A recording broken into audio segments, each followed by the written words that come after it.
Chers amis, bonjour. Nous revoici sur notre plateau de bien-être physique et d'intelligence financière. Alors aujourd'hui, nous allons parler de ce qui est de prendre l'initiative. L'amitié ne s'achète pas. Lorsque nous essayons de le faire, nous sommes deux fois perdants. Un, nous perdons de l'argent. Deux, nous nous faisons mépriser. Alors, l'information que j'ai pour toi aujourd'hui, c'est de te dire de prendre l'initiative. Prends l'initiative de te faire des amis. C'est ce que font toujours les leaders. Il est facile dans notre nature de dire oui, c'est à eux de faire le premier pas, ils n'ont qu'à m'appeler, c'est à elles de parler la première. Il est aussi très facile d'ignorer virtuellement les autres.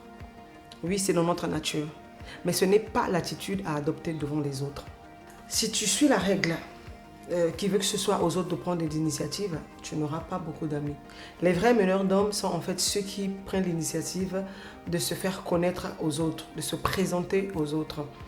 La personne la plus importante d'un groupe, c'est celle qui est la plus occupée à se présenter.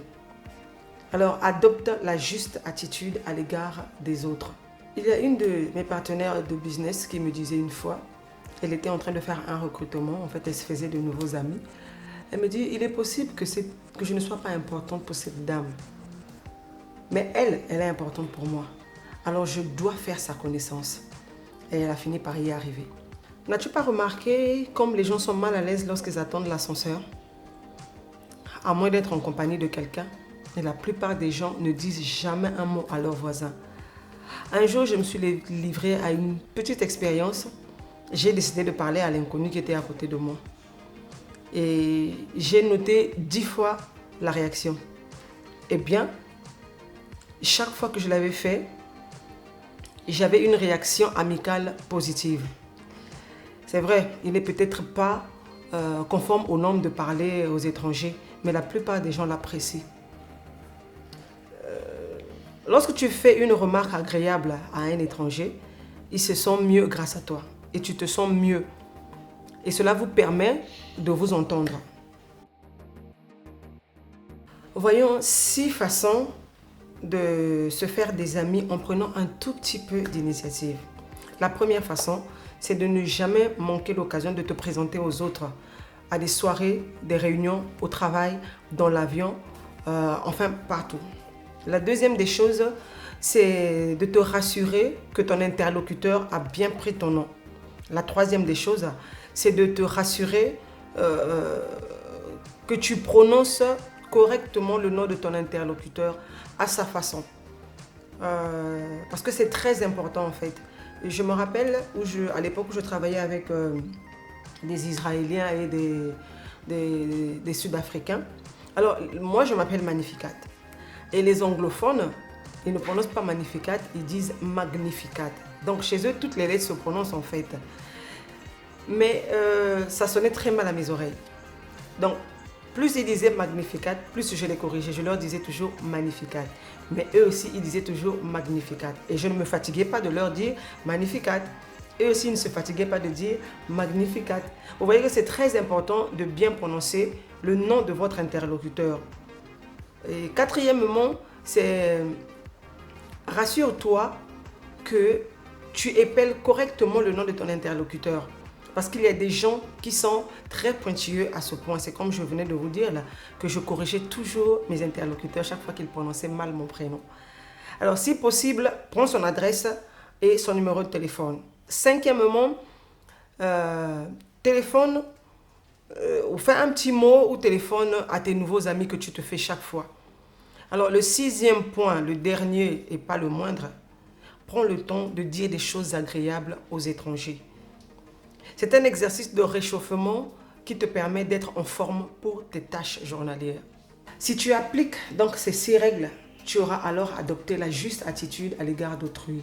Il faut bien reconnaître que ce n'est pas ainsi que pensent les gens moyens. Monsieur tout le monde ne prend jamais l'initiative des présentations. Il veut que ce soit les autres qui le fassent. Mais toi, fais preuve d'esprit d'initiative. Mets-toi dans la peau de ceux qui connaissent le succès. Ne sois pas timide. Ne crains jamais de sortir de l'ordinaire. Découvre qui est ton voisin et fais-toi découvrir de lui. Je vais terminer par une anecdote. je vous parlerai de Robert.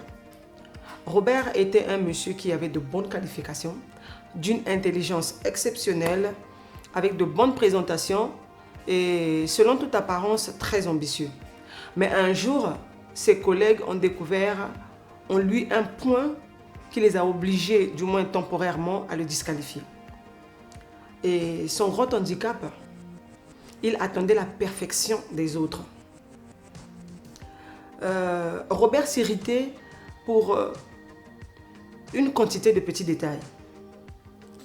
Des fautes de grammaire, mâcher du chewing-gum, de longues pauses pour fumer. Alors Robert était surpris d'apprendre tout cela. Mais comme il aspirait, il désirait ardemment accéder à un poste mieux payé, alors il a demandé conseil à ses collègues qui lui ont suggéré 3 points. Le premier point, c'est de reconnaître que personne n'est parfait. Que personne n'est absolument bon, personne n'est absolument mauvais. Certaines personnes essayent d'atteindre la perfection, mais personne ne l'atteint absolument. Ce qui nous rend humains, c'est que tous commettons toutes sortes d'erreurs. La deuxième chose, c'est le droit à la différence. Ne te passe jamais, ne te prends jamais pour Dieu. N'éprouve pas de l'antipathie pour les gens, suite à leurs habitudes, leur façon de faire, la différence de la religion, leur manière de s'habiller, leur manière de percevoir. Tu n'es pas tenu d'approuver les coutumes des gens. Parce que cela, en fait, nous éloigne seulement des autres. Ça nous crée certaines incompréhensions avec les autres. Nous ne sommes pas tenus d'approuver les coutumes des autres. Nous ne sommes pas tenus de juger les autres. La troisième et la dernière chose, c'est de ne pas essayer de réformer l'univers. Inspire-toi de la philosophie du vivre et laisser vivre. La plupart des gens n'aiment pas s'entendre dire qu'ils ont tort. Tu as bien sûr ton droit à une opinion, mais il est parfois mieux de la garder pour soi. Robert a mis en pratique tous ces conseils donnés par ses collègues et quelques mois plus tard, il commençait à voir les choses différemment. Il a commencé à accepter les autres pour ce qu'ils sont, ni absolument bons, ni absolument parfaits. Bien plus, dit-il, toutes ces choses qui me mettaient dans tous mes états, aujourd'hui je les trouve amusants. Et j'ai bien compris que notre monde serait bien monotone si tous se ressemblaient et étaient parfaits. Alors, je vais terminer en te disant que ton esprit est un centre de communication mentale. Il peut te transmettre des messages sur 2 longueurs d'onde avec une égale puissance, le positif et le négatif. Si donc tu ne contrôles pas ta pensée, tu trouveras toujours à redire chez presque tout le monde. Mais inversement, si nous pensons juste, si nous percevons correctement les gens, nous pouvons trouver en eux bien des qualités à aimer et à admirer. Alors notre bien se fait capital, personne n'est absolument bon, personne n'est absolument mauvais. La perfection n'est pas de ce monde. Chers amis, voici ce que j'avais réservé pour vous aujourd'hui.